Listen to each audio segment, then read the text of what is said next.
안녕하세요, 여러분. 반갑습니다. 안산대학교 경영학과 유영미 교수입니다. 오늘은요, 우리 크리에이티브 콘텐츠 마케팅 본격적인 수업의 첫 시간인데요. 우리 1, 2차 시에 거쳐서 브랜드에 대한 기초적인 이론, 그리고 사례들을 한번 살펴보고요. 이 시간들을 통해서 우리 브랜드와 마케팅에 대한 우리 이해의 폭을 한번 넓혀가는 시간 갖도록 하겠습니다.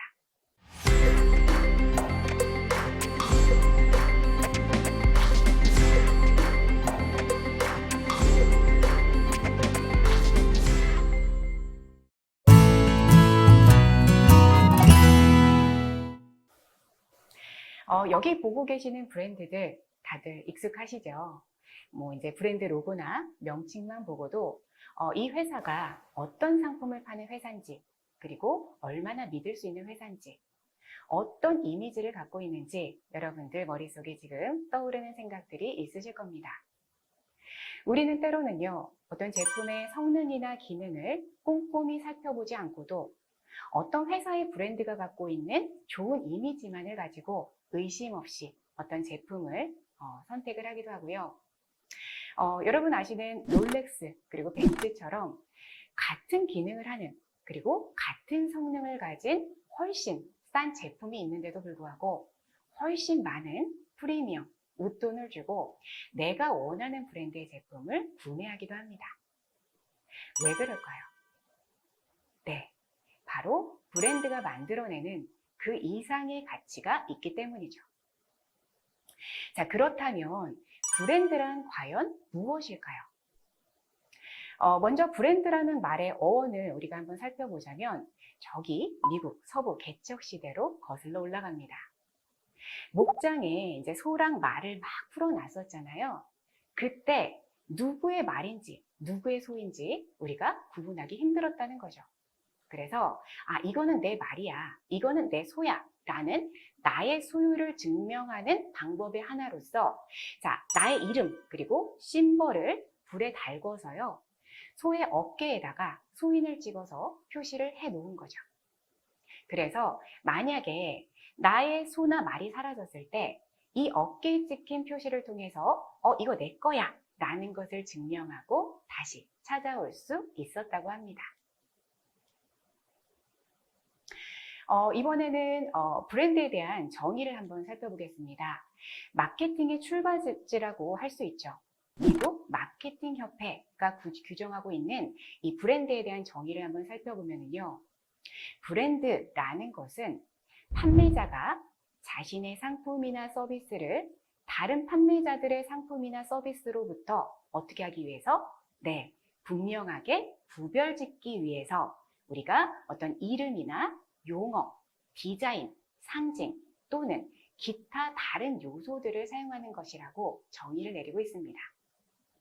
자, 이렇듯이 브랜드라는 거는요, 나의 것을 다른 사람의 것과 구별하기 위한 것이 그 첫 번째 시작이라고 할 수 있습니다.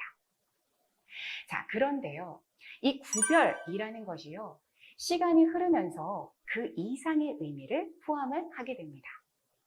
자, 시간이 지나다 보니까요, 이런 생각들이 이제 형성이 되는 거죠. 어떤 특정한 목장에서 양육된 소는 굉장히 건강하더라, 맛이 좋더라, 육질이 좋더라 라는 것들이 알려지게 되면서요, 그 브랜드는 어떤 특별한 의미를 갖게 됩니다. 자, 시간이 흘렀습니다. 아버지가 돌아가시고 그 아들이 사업을 계승했어요. 이랬을 때도요, 그 브랜드 자산은 계속 이어지더라는 거예요.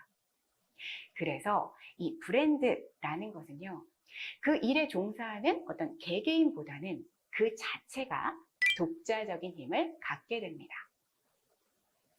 컨설팅 업계에 종사하시는 어떤 분이요, 시장 조사를 하기 위해서 롯데백화점에 갔다고 해요. 당시에 금이 한 돈에 6만 원이었고요. 은은 한 돈에 600원이었다고 합니다. 그때 이제 마침 결혼 기념일이 다가오고 있었나 봐요. 그래서 그 눈앞에 티파니 매장이 보여서 그 매장에 들어갔습니다. 그리고 아내를 위한 선물을 하나 사려고 했어요. 여러분도 아시겠지만 티파니 굉장히 비싸잖아요. 그렇죠? 그래서 이분도 티파니가 비싸다는 걸 알고 있었기 때문에 당시에 그렇게 비싸지 않을 것으로 생각이 되는 은 제품으로 하나 골랐다고 합니다. 크지 않은 작고 귀여운 목걸이를 발견하고요. 점원에게 가지고 갔겠죠. 점원이 말합니다. 250만 원입니다. 은 한 돈에요. 여러분 600원 하던 시절이었다고 했잖아요. 이분이 순간 너무 놀라서요. 엄결결에 이렇게 질문했다고 해요. 이거 은 아닌가요? 그랬더니 이 당황한 이분한테 이 직원분이 더 당혹스러운 표정을 지으면서 이렇게 말했다고 합니다. 티파니입니다. 네. 자, 티파니라는 거는요, 무엇이 아니라 누구이기 때문이죠. 어떤 단순한 탄소들이 모여서 이렇게 결합해서 이루어진 어떤 단순한 반지 혹은 목걸이, 어떤 결정체가 아니라 내 마음과 감정, 그리고 영혼을 표현할 수 있는 어떤 가치의 결정체였던 거죠.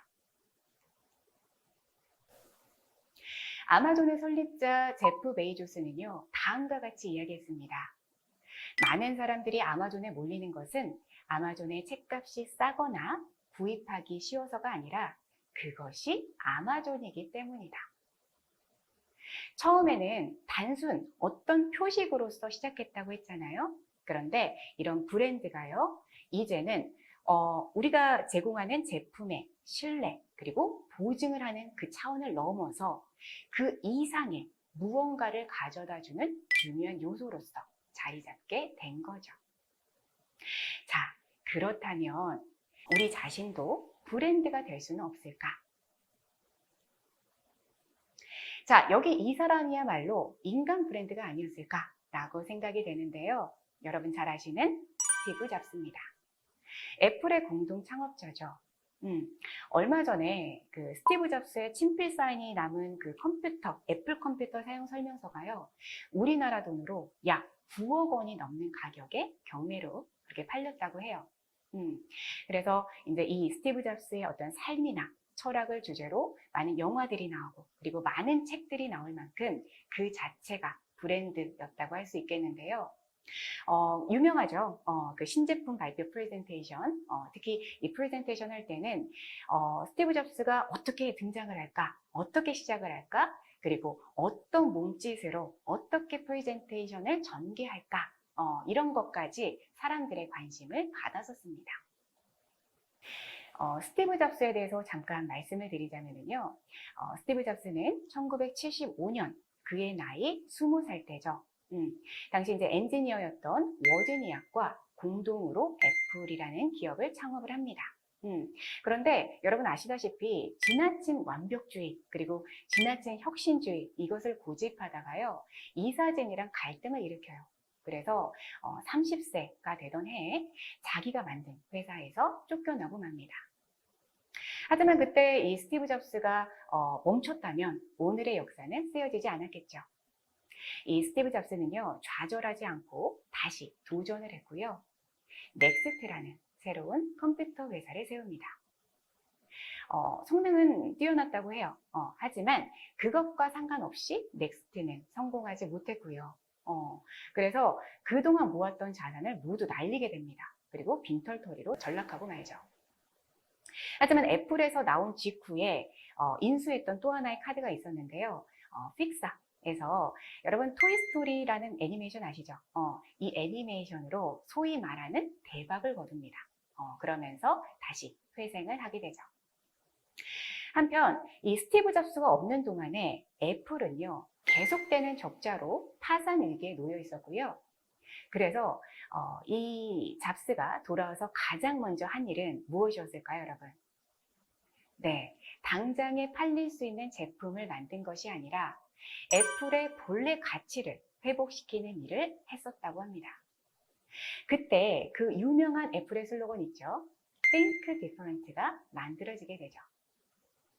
여러분 유튜브에서요, Think Different 치시면 이 스티브 잡스의 영상이 나오거든요. 꼭 보시기 바랍니다. 우리가 지금 하고자 하는 마케팅 그리고 브랜드에 대한 중요한 인사이트가 담겨져 있거든요. 여기에 대해서 잠깐 말씀을 드리자면, 자, 영상을 보시면은요, 처음 잡스는 To me, marketing is about values 이렇게 시작을 합니다. 마케팅은 뭐예요? 네, 가치라는 거죠. 그러면서 한 가지 사례로 나이키를 언급해요. 나이키는 위대한 선수들을 기리고 스포츠 정신을 기린다.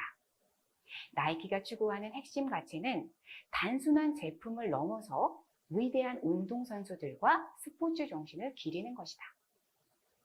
그렇다면 우리 애플의 핵심 가치, core value라는 것은 무엇일까? 그러면서 이렇게 말합니다. We believe that people with passion can change the world for the better. 뭐예요? 네, 열정을 가진 사람들은 실제로 세상을 바꾼다 라고 믿는다. 그것이 우리의 핵심 가치다 라는 겁니다. 그러면서 정말 세상을 바꾸는 혁신이 시작이 되죠.